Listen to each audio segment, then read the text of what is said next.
Hello everyone, good evening. आप सभी को आइडियल स्मार्ट क्लासेस में फिर से स्वागत है। मैं सतीश सर आप लोगों के बीच में आज फिर से साइंस का 8 सेशन आपके बीच फिर से मैं ला रहा हूँ।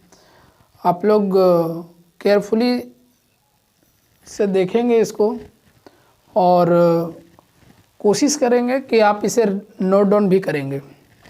गाइज, आज मैं जो ये क्लास लेने वाला हूँ ये है वायु जीवन के लिए आवश्यक। कहने का मतलब ये है कि वायु जो है वो हमारे जीवन के लिए आवश्यक क्यों है, इसके बारे में जानना है। ठीक है, और क्या है, साथ ही साथ कोई भी व्यक्ति जो है वायु के बिना वो नहीं रह सकता है। तो वायु में हम लोग कौन सा भाग लेते हैं, उसका ऑक्सीजन लेते हैं। और ऑक्सीजन किसका भाग है? वायु का। सबसे पहले हम लोग छोटा सा एक संक्षेप इसका डेफिनेशन हम लोग जान जाते हैं कि आखिर ये वायु है क्या। ठीक है, इसके बारे में क्या है, वायु के बारे में हम लोग डेफिनेशन इसका शॉर्ट थोड़ा सा देख लेते हैं कि कहते किसको है। तो हम लोग इसको एक शॉर्ट लिस्ट डेफिनेशन देते हैं कि विभिन्न गैसों के मिश्रण को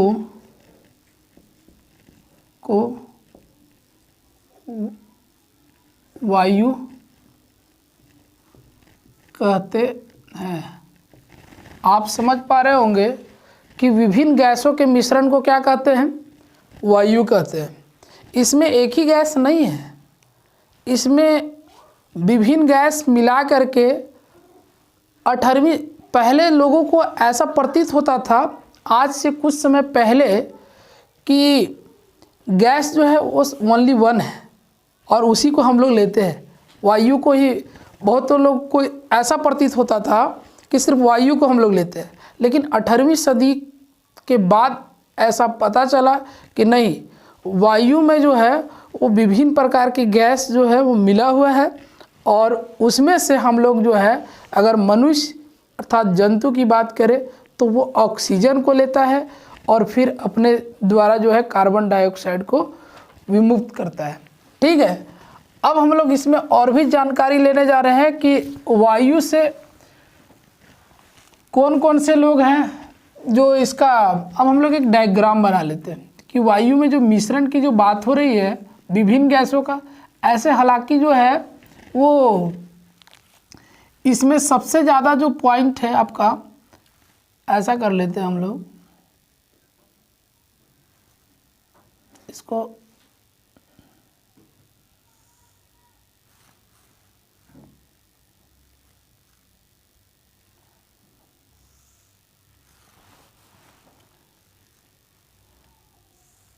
अब गौर से इसको देखेंगे, मान लेते हैं सपोज दैट कि ये आपका जो है वो 79% जो है और ये आपका 20% और ये 1%। ठीक है, अब आपको इसी पर आपको आकलन करना है कि इसमें विभिन्न गैसों का मिश्रण कैसे है। सबसे फर्स्ट ऑफ ऑल हम लोग बात करते हैं ये कि ये जो 79% ये कौन सा गैस है? ये आपका नाम है इसका नाइट्रोजन। क्या नाम है इसका? नाइट्रोजन। कहने का मतलब जो वायुमंडल में जो गैसें हैं, वायु है, उसमें से सबसे अधिक अगर बात किया जाए वायु में वो कौन सा है? नाइट्रोजन है। कितना है? 79%। अब क्या है, ये कभी कभी आपको 78 भी दिखेगा। ठीक है, वायुमंडल में अगर बात किया जाएगा तो 78%, लेकिन ये क्या है, वायु में हम लोग बात कर रहे हैं तो ये 79% है। और ये जो 20% देख रहे हैं ना, ये क्या है? ऑक्सीजन है। क्या है ये? ऑक्सीजन। बाकी जो है ये जो 1% जिसको हम लोग बात कर रहे हैं 1%, ये 1% में आपका अन्य गैसें हैं। अन्य जैसे हो गया क्या? कार्बन डाइऑक्साइड है, मीथेन है, हीलियम है, अन्य प्रकार की जो गैसें हैं वो सब 1% में है। जैसे कार्बन डाइऑक्साइड की ही हम लोग बात करते हैं तो 0.003% कार्बन डाइऑक्साइड है। कहाँ पे? वायु में। ये क्या है आपका? वायु के बारे में हम लोग चर्चा कर रहे हैं। ठीक है, वायु किसको कहते हैं? विभिन्न गैसों के मिश्रण को क्या कहते हैं? वायु कहते हैं, जिसमें से 79% क्या है? नाइट्रोजन है और 20% ऑक्सीजन है, जिसको हम लोग या जंतु इसे क्या करते हैं? जंतु इसे क्या करते हैं? ग्रहण करते हैं। जंतु ग्रहण करते हैं। ठीक है, किसको? ऑक्सीजन को जंतु ग्रहण करते हैं। अब हम लोग बात ये करने वाले हैं कि वायु जो है वो हर जगह उपस्थित है। वायु का कहने का मतलब है कि वायु कौन कौन से जगह पर उपस्थित है? तो वायु हर जगह पर उपस्थित है। आप कहीं भी कमरे में हैं, वहाँ भी वायु है, रोड पर हैं, वहाँ भी वायु है, किसी जगह पर हैं, वहाँ भी वायु है, कहीं हम लोग नीचे अगर है, नीचे फ्लोर में भी है तो नीचे में भी वायु है। हर जगह पर वायु क्या है? विद्यमान है। आप जहाँ भी देखें वहाँ वायु विद्यमान है। ठीक है, हम लोग कभी कभी क्या करते हैं? इसका प्रैक्टिकल करते हैं कि वायु हर जगह पर विद्यमान है या नहीं। तो हम लोग क्या करते हैं? कभी कभी खाली बोतल को लेते हैं और उसको क्या करते हैं? पानी में डुबा देते हैं। डुबाने के बाद क्या होता है कि उसमें आपका इस तरह से बुलबुले नज़र आने लगते हैं। बोतल के जो है वो ऊपर वाला से ऐसे बुलबुले आपका निकलने लगते हैं। तो इस प्रकार का जो बुलबुला निकल रहा है क्या है? पानी में आप अगर उसको डाल दिए हैं बोतल को, तो क्या आप ये बोतल को पानी में डालेंगे और इस तरह बुलबुला निकलता है, तो वो क्या है? वायु है। अभी ने बताया हमने कि वायु जो है वो हर एक जगह पर विद्यमान है। वायु आपका किसी भी जगह पर जहाँ भी आप हैं वहाँ विद्यमान है। इसीलिए तो वायु में क्या पाया जाता है? ऑक्सीजन। और ऑक्सीजन के बिना कोई भी जंतु आपका जीवित नहीं रख सकता है। कुछ देर तक 1 या 2 मिनट तक अपनी सांसें को रोक सकता है, इससे ज़्यादा वो नहीं रोक सकता है। उसे ऑक्सीजन लेना अनिवार्य है। अब हम लोग बात करने जा रहे हैं कि वायु किन किन चीज़ों से बनी है। तो आपको तो पहले ये हम चर्चा कर चुके हैं कि वायु किन किन चीज़ों से बनी है।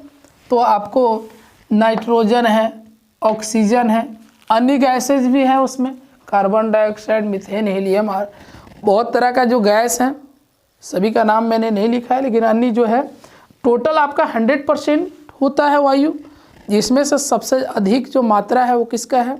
नाइट्रोजन का है। उसके बाद क्या है कि वायु में जलवाष्प की उपस्थिति। वायु में जलवाष्प की उपस्थिति कैसे होता है? आप ऐसे आकलन कैसे करेंगे? तो कभी कभी आप क्या देखेंगे कि आप ऐसा देख सकते हैं कि किसी अगर पेपर को आप लीजिए, कोई कागज़ का पेपर है, उसको आप लीजिए और उस पर क्या कर दीजिए? साल्ट दैट मीन्स नमक। नमक को आप रखिए। कुछ देर के बाद में आप क्या देखेंगे कि नमक जो है ऑटोमेटिकली जो है वहाँ से वो जिस तरह आप रखें उस आकार में नहीं रहेगा, वो वाष्पित होने लगेगा और वो आगे बढ़ने लगेगा। वो उसी प्रकार से नहीं रहेगा जिस प्रकार से आप रखें, ये हल्का बिखरने लगेगा, आगे बढ़ने लगेगा, ऐसे डगरने लगेगा। समझ गए? तो आप क्या समझ रहे हैं कि वायु में जो है वो जल वाष्प की उपस्थिति है। ठीक है, आगे हम लोग बात करते हैं वायु में ऑक्सीजन की उपस्थिति। तो ऑक्सीजन क्या है? ऑक्सीजन का हमने पहले भी चर्चा कर दिया कि 20% जो है सो क्या है? ऑक्सीजन है, जिसको लेकर के हर एक जो अब यहाँ मैटर ये है कि क्या वायु का कोई आकार है? इसका कोई आकार है? बात ये कर रहे हैं हम लोग। ठीक है, वायु की क्या कोई आकार है? तो इसकी आकार नहीं है। ठीक है, और या क्या है, एक चीज़ और हम आपको बताना इसमें चाह रहे हैं कि इसमें बताना एक चीज़ कि पदार्थ के बारे में एक बार और हम थोड़ा समझ लेते हैं कि एक छोटा सा पॉइंट है कि हम लोग साइंस में आगे अगर आएगा तो हम पढ़ाएंगे, लेकिन आज वायु के बारे में चर्चा मैंने कर दिया, एक पदार्थ के बारे में कि पदार्थ जो है वो इसी का एक भाग है। पदार्थ कितने तरह के होते थे? पदार्थ 3 प्रकार के होते थे। कौन कौन होता था? जैसे क्या है कि ठोस, द्रव और गैस। ठीक है, तो गैस में ही ये जो भाग अभी हम आप लोग वायु जो पढ़ा रहे हैं ना, ये गैस, तो इसमें हम लोग क्या है कि इसका डेफिनेशन जो है ना गैस का, वो सेम यहाँ पे फॉलो हो रहा है आपका। क्या होता है? इसका आकार नहीं होता है, लेकिन क्या होता है? आयतन होता है इसका। आयतन दैट मीन्स क्या? आयतन कहने का मतलब कि वायु जो है ना वो स्थान को घेरती है। अब ऐसा होगा, स्थान क्या करती है? ये घेरती है। कौन? वायु, क्योंकि एक प्रकार का ये क्या है? गैस है। ठीक है, अब कैसे पता करेंगे कि स्थान घेरती है? तो हम लोग क्या करते हैं, वायु को जो है वो किसी ब्लाडर में या किसी बैलून में हम लोग हवा भरते हैं ना, उसमें तो क्या होता है, हवा भरने के बाद उसकी आकार जो है से बड़ा हो जाता है, शेप्स बड़ा होता है।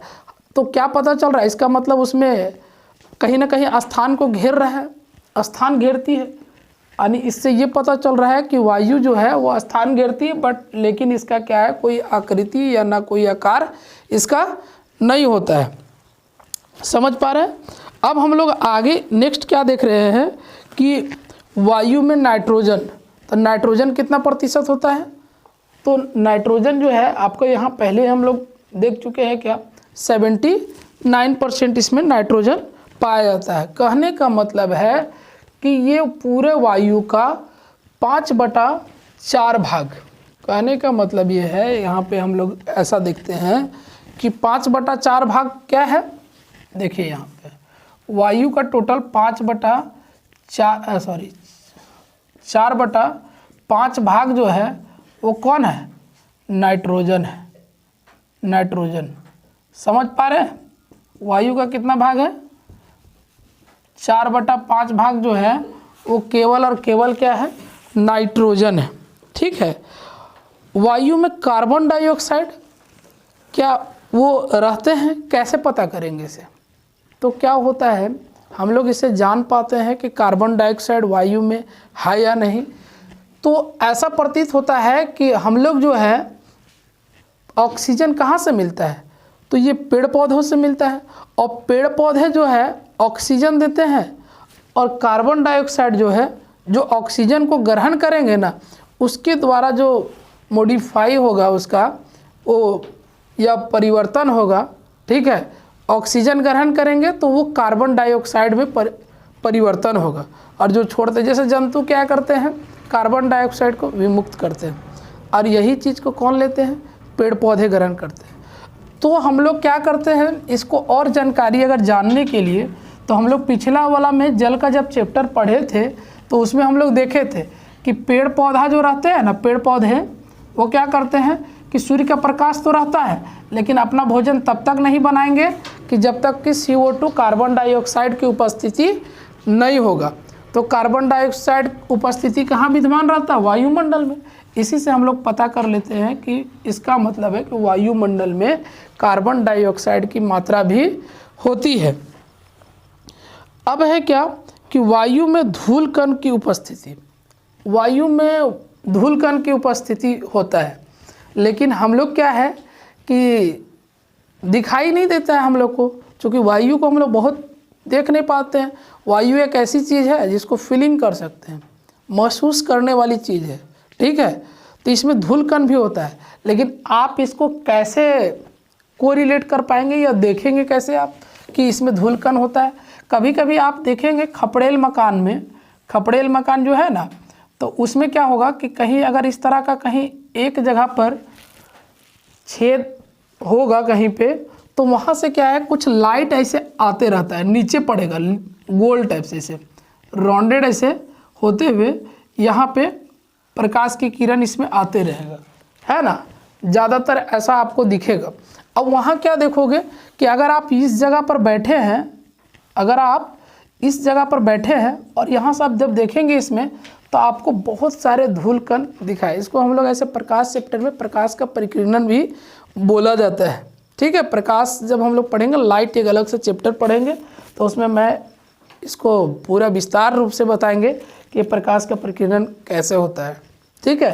तो यहाँ पे क्या है कि इसमें तब हम लोग देखते हैं तो पता चलता है क्या कि इसका मतलब कि इसमें धूल कण है, यानी वायु में भी धूल कण विद्यमान होते हैं। अब हम लोग यहाँ पे क्या है कि देख चुके हैं क्या कि वायु की संरचना के बारे में, कि वायु कैसे है, कितना भाग है वायु का, ये सारा कुछ हम लोग देख चुके हैं। ठीक है, तो अब इसके आगे हम लोग देखते हैं क्या, थोड़ा इसको बोर्ड को क्लीन कर ले रहे हैं। ठीक है, और क्योंकि आगे बताने के लिए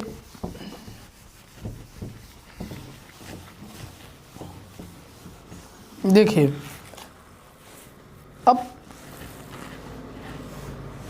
प्रश्न ऐसा आ रहा है इसमें, एक सेकेंड, प्रश्न ऐसा आ रहा है कि इसको ऐसे रहने देते हैं कि मिट्टी में वायु की उपस्थिति, ठीक है, वायु की उपस्थिति। अब मिट्टी में वायु की उपस्थिति कैसे होती है, इसके बारे में हम लोग जानकारी लेंगे कि मिट्टी में वायु रहता है, यानी मिट्टी में क्या हवा है, कैसे पता चलेगा। तो आप क्या कीजिए कि कभी कभी आप एक सूखी मिट्टी को लीजिए, सूखा हुआ मिट्टी को लीजिए, है ना। कैसा मिट्टी लेना है आपको, सूखी मिट्टी को लीजिए, ठीक है। और फिर क्या कीजिए उसको कि पानी में आप डालिए, ठीक है, सूखी मिट्टी को। क्या देखेंगे उसमें कुछ बुलबुला नज़र आते हुए आपको प्रतीत होगा। जब बुलबुला आएगा तो इससे ये पता चलता है, इसका मतलब कि मिट्टी में भी ऑक्सीजन की यानी वायु की मात्रा है। बुलबुला तभी तो आ रहा है। एक अभी आपको एग्जाम्पल बोतल वाला करके बताए थे कि बोतल को जब हम लोग पानी में डुबाए तो उसमें बुलबुले आते थे, इसका मतलब बोतल में भी वायु। इससे ये भी पता चला था कि वायु हर एक जगह पर विद्यमान है। अब हम लोग ये जानने जा रहे हैं कि वायु के उपयोग के बारे में। किसके बारे में, वायु के उपयोग। अच्छा, वो इसका उपयोग कहाँ कहाँ है, तो एक तो इसका उपयोग ये है क्या कि पंखा चलता है ना, पंखा चलाने में, ठीक है, इसमें भी इसका उपयोग है। दूसरा क्या उपयोग है इसका कि दूसरा उपयोग क्या है कि ट्यूब में हम लोग ना ट्यूब में हवा डालने में, ठीक है, इसमें भी इसका उपयोग करते हैं। ट्यूब वगैरह में गाड़ी मोटर का जो टायर है उसमें हम लोग टायर में भी जो है से क्या करते हैं, टायर में भी हवा डालते हैं, ठीक है। और क्या उपयोग है इसका कि और इसका उपयोग क्या है वायु का, और भी जगह पर इसका उपयोग किया जाता है। देखिए इसका उपयोग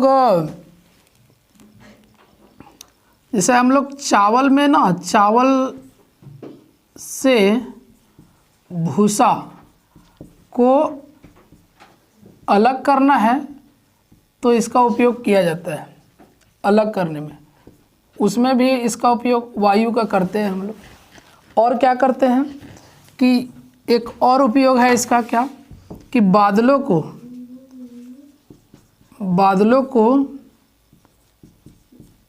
इधर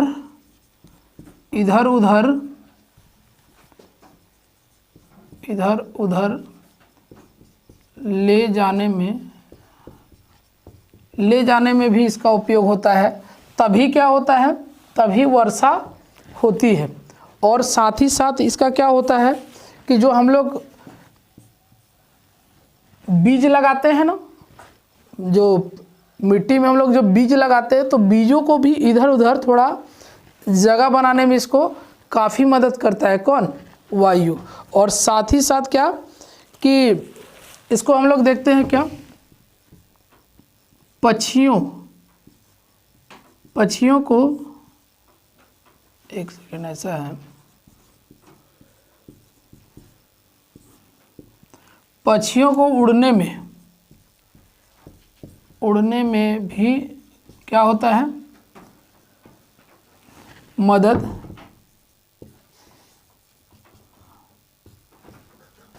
मिलती है। पक्षियों को भी उड़ने में मदद मिलती है। किससे? ये जो आपका वायु है इससे, ठीक है। पक्षियों को भी, साथ साथ हवाई जहाज वगैरह को भी उड़ने में मदद मिलता है। वायु का इस तरह का विभिन्न प्रकार के उपयोग हैं। अब हम लोग नेक्स्ट बात करने जा रहे हैं क्या, देखिए इसमें अब हम लोग बात करने जा रहे हैं क्या, वायुमंडल। एक नया टॉपिक है आपका वायुमंडल के बारे में, ठीक है। तो इसको हम लोग कैसे डिफाइन करेंगे कि वायु से, ऐसा इसको लिखते हैं, हमारे चारों ओर वायु से घिरे हुए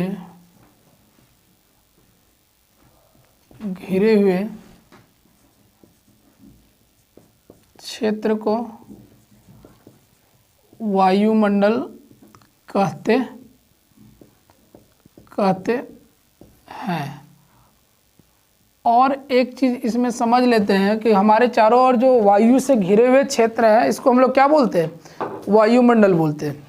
और एक नया चीज़ और इसमें क्या जान जाते हैं हम लोग कि पवन वायु का दूसरा रूप है ये, लेकिन किसको बोलते हैं, पवन। गतिशील वायु को पवन, गतिशील वायु को पवन कहते हैं। जो कभी कभी क्या देखे होंगे कि हवा जो है वो तेज़ी से आता है ना, उसको हम लोग क्या बोलते हैं, पवन के नाम से जानते हैं, ठीक है। और अगर हम लोग इसमें बेसिक बात करें तो क्या है, अगला जो मुख्य बातें हैं वो है कि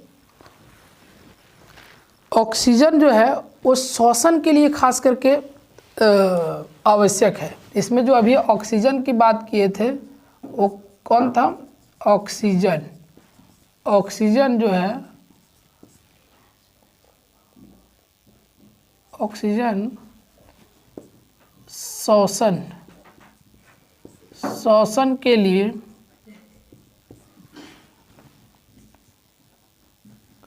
के लिए ज़्यादा उपयोगी है।